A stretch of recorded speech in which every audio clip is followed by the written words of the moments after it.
हाय. आज मी तुमच्यासोबत शेअर करणार आहे मी माझ्या किचन ट्रॉलीज कशा ऑर्गनाईज करते.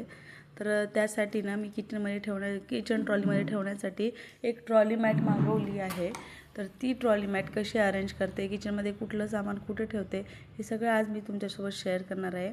तसं किचन ट्रॉलीमधलं सगळं सामान काढून घेतलं, ते स्वच्छ पुसून घेतलं आणि मी पहिलं जी एक रॅक आहे ती पुसून घेते आहे. कारण एक रॅकनुसार त्याचं ट्रॉली मॅट मला कट करून त्याच्यावर अरेंज करायची आहे.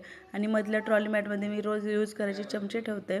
त्यानंतर जे काही माझ्याकडे लाकडी चमचे आहेत, कोलपाट, पळी, चमचा 2-3 वगैरे, हे सगळं ठेवल्यानंतर असे काहीसे ट्रॉली मॅट मी अरेंज केली आहे. आणि असं माझी एक ट्रॉली अरेंज केली आहे. त्यानंतर किचन वाट्यावरची ही ट्रॉली आहे, ही सुद्धा मला डेली यूजला लागते, त्यामुळे ही सुद्धा मला अरेंज करायची आहे. जेणेकरून त्याच्यावर आपण मिठाचा डब्बा, परत गुळाचं पावडर, हे छोट्या मोठ्या गोष्टी, कॉफी वगैरे ठेवतो.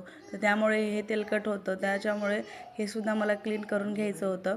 म्हणून इथे सुद्धा ट्रॉली मॅट मी मापानी करून ट्रॉली मॅट आतरून घेते आणि त्याच्यामध्येच हे सुद्धा ट्रॉली मॅट आतून घेणार आहे. कारण काय होतं ना, जेव्हा काहीतरी सांडतं वगैरे तर मग ते खराब होऊन जातं. त्याच्यामुळे ट्रॉली मॅट असली की आपल्याला वापरायलाही सोपं पडतं आणि एकदम व्यवस्थित होऊन जातं. थोडंसं कमी पडलं. आणि ही ट्रॉली मॅट ना मी मेशोवरनं घेतली होती. खूप मस्त आहे आणि मला खूप स्वस्तात पडली. कारण सध्या ऑफर सुरू होती, त्याच्यामध्ये मी घेतलेली होती. तर मला 95 रुपयालाच काहीतरी अशी पडली होती. ते खूप छान पडली. आणि असे काहीसं ते अरेंज केलं आणि हे सगळं अरेंज केल्यानंतर ट्रॉल्या एकदम स्वच्छ आणि एकदम व्यवस्थित वाटत होत्या.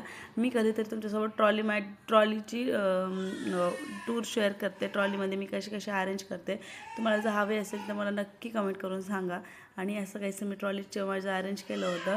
चला, कसा वाटला ब्लॉग, आवडला असेल तर लाईक करा, शेअर करा.